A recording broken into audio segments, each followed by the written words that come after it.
strict, because that way sometimes when there's too many applications running, it will automatically kill the applications that I'm not using.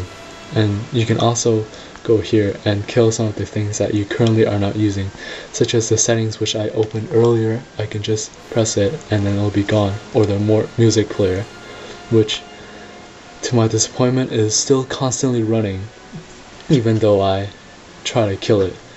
If it wasn't for how great the application was, I would definitely uninstall it. And I'll also just want to talk about a bit about the OOM, which a lot of people are wondering about. And the value of the OOM is basically, the higher the value is, the faster it will be killed when there's not enough memory. And as you can see here, important processes such as the Android system or the dialer, they have -16, -12, because if you kill them, the phone will reboot, so those will never be killed.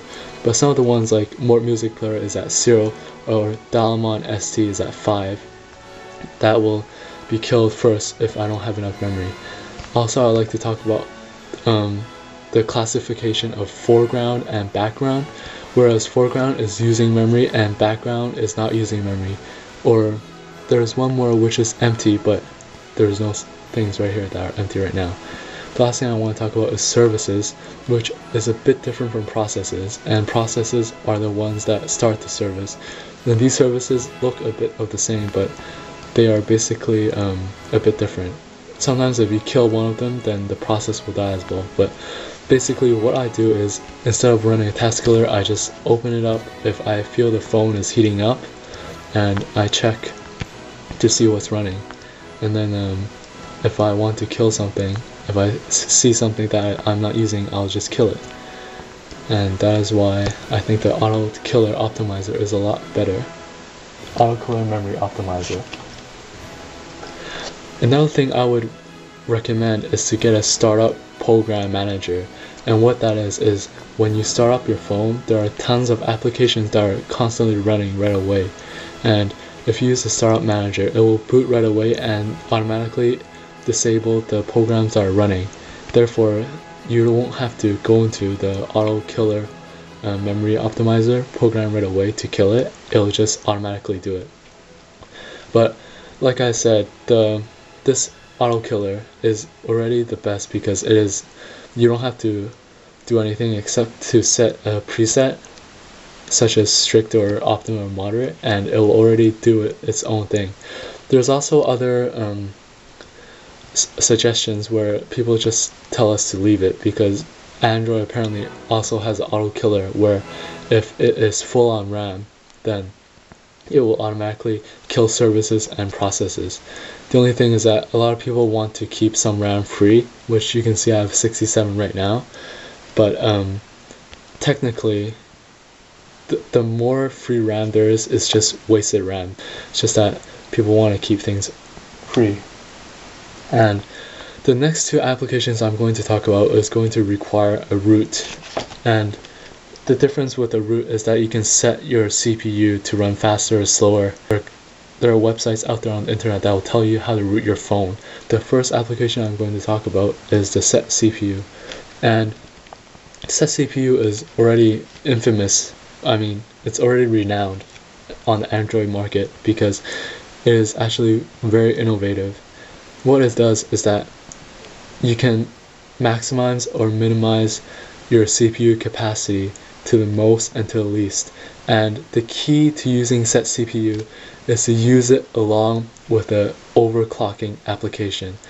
The overclocking application will come hand in hand with this, because what this shows is that you can set a max, but your max might not be the actual max, and what overclocking does is that it scales it to the actual max CPU capacity. My phone starts off with 500, but I overclocked it to 800, and now you can see it is showing here. And you can just clock it maximum or minimum. The next thing I'm going to talk about before I talk about the governors, which is right here, is I'm going to talk about the profiles. A lot of people have questions about it, even though I think it is quite straightforward. What you have is profiles such as charging, USB or AC, screen off, battery, temperature, time, and call. And what this does is if you pick one of them, which The only one I used to use is screen off, and you can set it to a maximum or a minimum. So then if your phone is not in use, you can set it is at the lowest CPU capacity. This SetCPU is the key to managing your battery as well as your phone life, because it keeps it doing as least work as possible and using as least battery. And if you set the profile, you can save it, and then you can enable, and when you turn the screen off, it will automatically be at 250. There are other ones which I've shown you earlier, which you can use to moderate your CPU capacity. Before I get into the other things, I'm going to show you a bit about the info, which is also very good if you're unsure about what your phone is at or what version you're using. I also have the battery temperature, battery level, and my favorite one is the time and state, which shows you what time it spends at the highest, which is red, and the lowest, which is green. And right now I'm spending a bit more time at 800 and some at 250 as well. The last thing I'm going to explain is the most important thing, and it is the reason why I don't have profiles. It's the different governors. These governors are there to help you, so then you won't have to keep setting all these profiles, because I did that before. I set a one for charging, screen off, or time. But what these do is that it automatically underclocks your phone, so then it will know not to use too much battery. And some of these have different functions, so I'm just going to quickly go over them. The first one is interactive. Interactive is where when it knows that you're not using the phone, it will automatically go into the minimum. Same as the smartass. The only difference between smartass and interactive is smartass is newer, and people think that it's more responsive, meaning if you turn your phone off right away, it will go to 250 right away, and if you turn it up and when you're using an application, it will go up right away. Personally, I think interactive works better for my keyboard especially. The next thing I'm going to talk about is conservative, which is similar to power save, where it runs at a lower, it starts off at a lower capacity and only goes up when you need to. I know it sounds similar to interactive and smartass, but conservative is the most primitive governor out of all of the three, smartass being the fastest. Power save is basically it runs at 250 or the lowest capacity all the time, and performance is that it runs at the highest capacity all the time. As you can see here, it is stuck on 800, whereas power save is stuck at 250. Let me go back and run interactive, and of course you have it set on boot, so you don't have to open this every time, and it also has a bit of a different themes out there.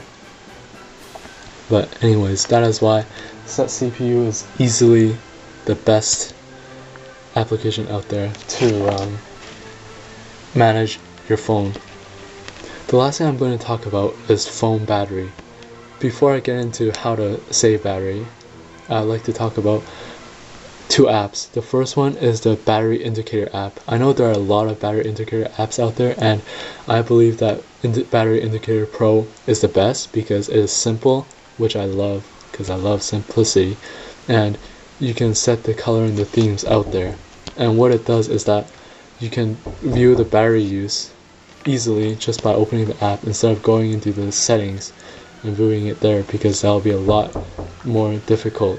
Whereas if you use the battery indicator, you can just open it here and then view the battery use right here. The next thing I'm going to talk about is the battery calibration. And what this does is that sometimes when you flash a new ROM, you need to recalibrate your battery, and that is what the battery calibration is for. And it tells you here that you can calibrate it by charging the phone to 100 and then calibrating and unplug your phone. After you unplug your phone, you have to wait for it to fully discharge, meaning for it to go from 100 to 0. And after you do that, you'll be able to have your battery calibrated. And there are a bit of the settings around here too, such as wait for it to be 100 and for it to beep when it is at 100, so you'll know to press the battery calibration. Okay, the last thing I'm going to talk about before I end this video is that there are some ways where you can manage your lithium battery, and there are a lot of myths out there too.